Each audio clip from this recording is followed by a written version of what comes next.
Fala pessoal, sejam bem-vindos! Começando mais um vídeo recheado de informações importantíssimas. Mas antes, inscreva-se agora mesmo no canal, deixe o seu like e compartilhe esse vídeo com o máximo de pessoas. Assim você vai estar me ajudando demais. Giro na tela e notícias a seguir.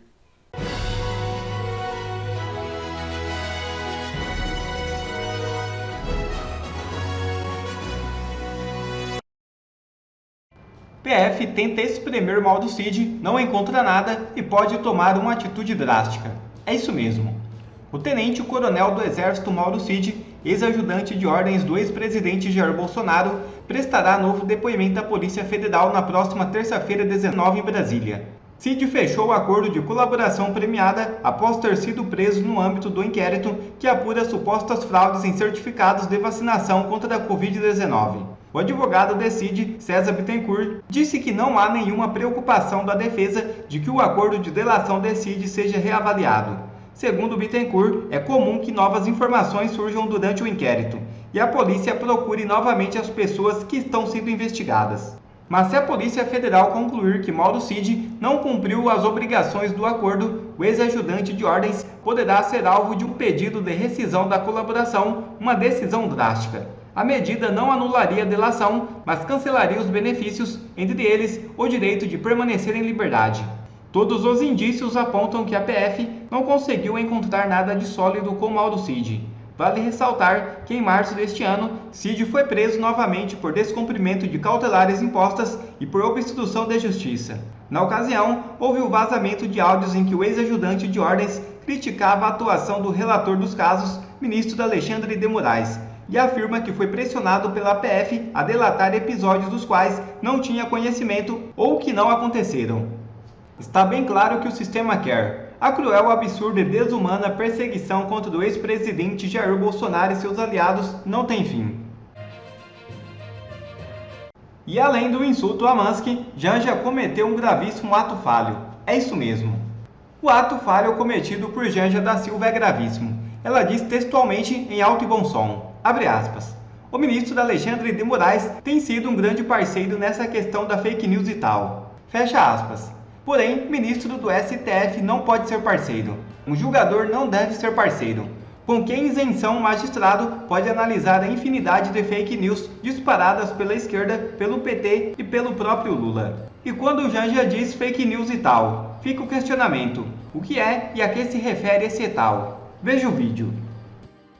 Nessa questão das fake news e tal, por mais que seja difícil, ele está enfrentando e por conta do que aconteceu em Brasília, inacreditavelmente aconteceu em Brasília essa semana, e o bestão lá acabou se matando com fogo de artifício, mas enfim, é incrível. Tem também agora a fala em que o Lula confessa, isso foi em 2014, gente, logo depois de ele ter deixado a presidência, ele confessa que inventava números sobre a pobreza no Brasil. Roda aí, Cláudio. No Brasil tem 30 milhões de crianças de rua, no Brasil tem 30 milhões, a gente nem sabia, tem não sei quantos milhões de abortos, era tudo clandestino, mas a gente ia citando números, sabe? Se o cara perguntasse a conta, a gente não tinha, mas a gente ia citando números. Eu não esqueço nunca que eu estava debatendo, o Roberto Marinho e o Jaime Lerner em Paris. Mas eu estava dizendo, porque no Brasil tem 25 milhões de crianças de rua. Eu era aplaudido calorosamente pelos franceses. Quando eu terminei de falar, o Jaime Lerner falou assim para mim, não pode ter 25 milhões de crianças de rua, porque senão a gente não conseguiria andar nas ruas. É muito pequeno. Volta aí contigo, Salles, queremos te ouvir.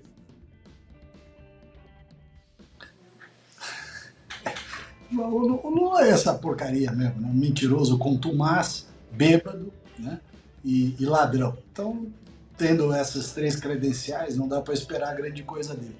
Agora, ainda bem que a Janja não tem um gabinete, não tem uma verba de representação, não tem cartão, né? Não tem nada. Se ela já causa tanto estrago na imagem do Brasil, da própria instituição da Presidência da República, não tendo nada disso, imagina se essa mulher tiver qualquer coisa dessa financiada pelo Estado, né? Quer dizer, estrutura, gabinete, cartão, papel timbrado, tal, etc.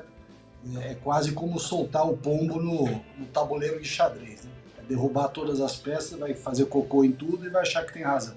Então, eu acho que a tá muito bom do jeito que tá, né? O ideal era que ela não fosse nada. Mas, enfim, o Lula ficou com tesão aí pela moça mais nova, que ia visitar ela na cadeia, agora o Brasil paga a conta, né? Fazer o quê?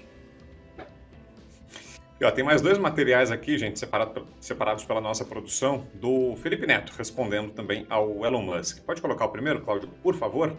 Tá aí na tela. Eles não irão vencer, e aí repetiu o xingamento da Janja. E a outra postagem, aliás, essa acompanhada da foto dele com a Janja.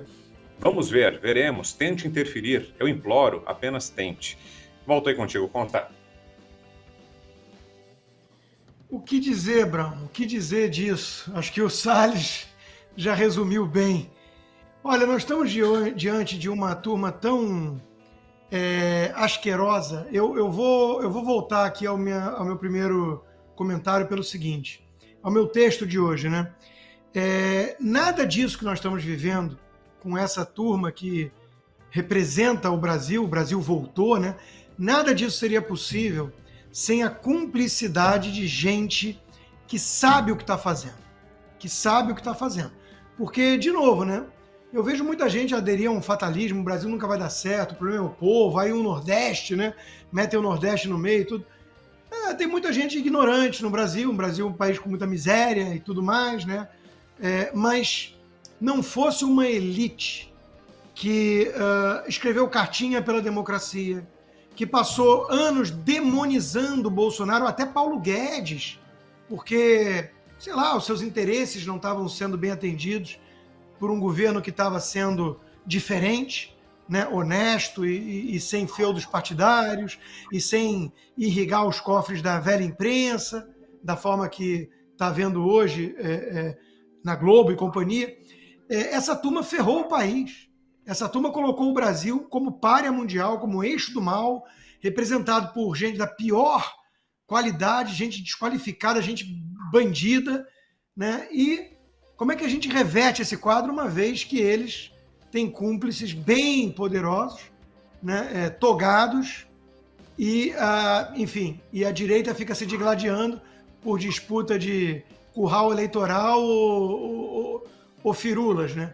Agora tem uma turminha aí da direita que fica resgatando o tweet meu de 6 anos atrás, né? Para dizer que eu implicava com o Bolsonaro ou sei lá o quê.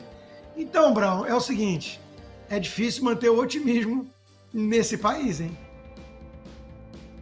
Agora, Ruschel, eu queria te ouvir sobre aquele último ponto ali da postagem do Felipe Neto, em que ele fala de interferência, tente interferir, apenas tente interferir.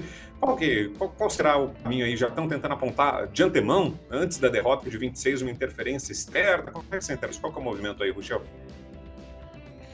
Não, é que basicamente há, desde a aproximação do Elon Musk com o Trump, uma acusação por parte da esquerda que ele estaria interferindo no processo eleitoral, estaria utilizando o seu poder econômico a favor do candidato Trump para, de alguma forma, manipular o processo eleitoral, né? O que não deixa de ser extremamente irônico, porque nós temos diversos bilionários que há décadas bancam a esquerda, tanto nos Estados Unidos quanto no Brasil. O próprio George Soros é um dos financiadores do instituto que o Felipe Neto abriu para combater, né, as fake news, o discurso de ódio. Então, um bilionário pode, há décadas, né, colocar... E são centenas de milhões de reais, não é um pouquinho, não. Né? A Gazeta do Povo, inclusive, fez há pouco tempo atrás um estudo e mostrou que num ano apenas o George Soros tinha colocado mais de 100 milhões de reais no Brasil em mais de centenas de ONGs, né? Então essa intervenção pode. A do Elon Musk, não, porque afinal de contas ele é de direita. E eu consigo ver assim um exemplo claro, né, daquela figura do intelectual orgânico que o Antônio Gramsci fala. Para quem não está acostumado com esse termo, o Gramsci falava que o intelectual orgânico pode ser qualquer pessoa, não importa o nível intelectual dela, que faça avançar a causa, né? Então veja como a mídia trata o Felipe Neto, que, como bem o Constantino colocou, há pouco tempo atrás era um animador de pré-adolescentes, né? Imitava Foca, enfim.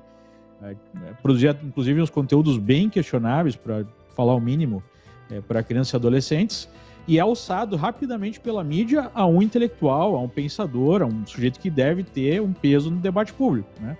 E ele mesmo, há 3 ou 4 anos atrás, falava que não entendia nada de política.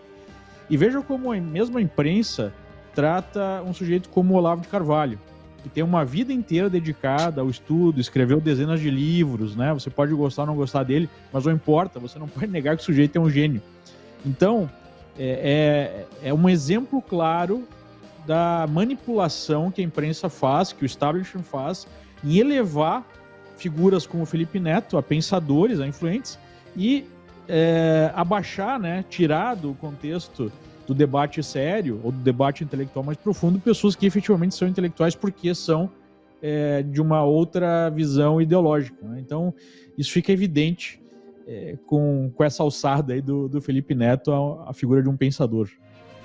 Deputados federais Marcel Van Hatten, do Novo, e Bia Kicis, do PL, se encontraram com a deputada americana Maria Elvira Salazar, que foi reeleita nas últimas eleições dos Estados Unidos.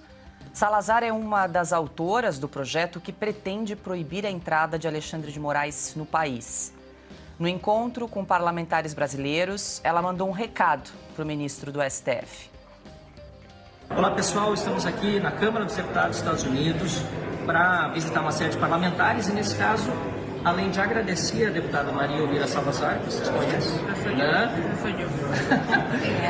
também parabenizar pela reeleição. Muitos brasileiros na Flórida a apoiaram, desejar um excelente trabalho e, claro, agora em espanhol, né?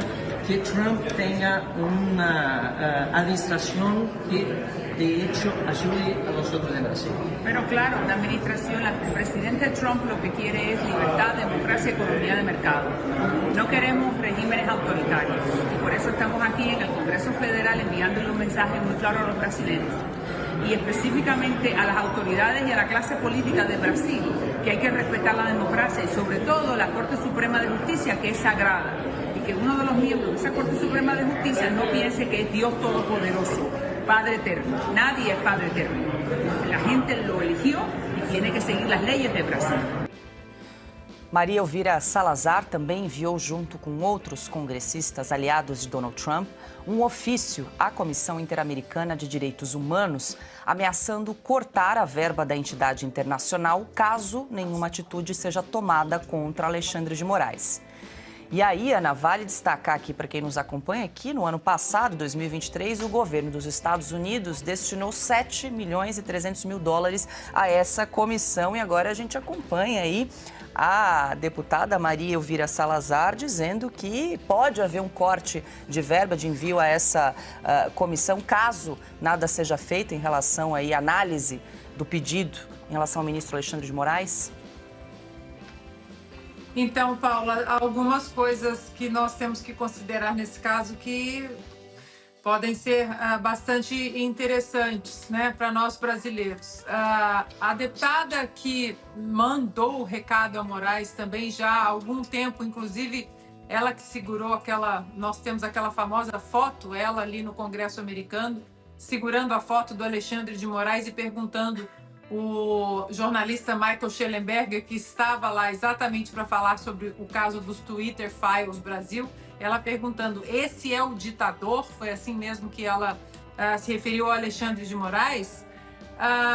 Tem um outro cenário que agora, com a indicação de Marco Rubio, que é um dos senadores da Flórida, para o cargo de secretário de Estado do governo de Donald Trump, essa cadeira vai ficar vaga e pelas leis da Flórida, o governador ele pode colocar outra pessoa nessa cadeira até que haja uma eleição. Essa aí é a famosa foto, correu aqui nos Estados Unidos essa foto. Inclusive muita gente ficou perguntando quem é esse senhor que a deputada está segurando a foto. E aí, imaginem o choque, né, de contarmos que era um dos juízes da Suprema Corte do Brasil, perdão.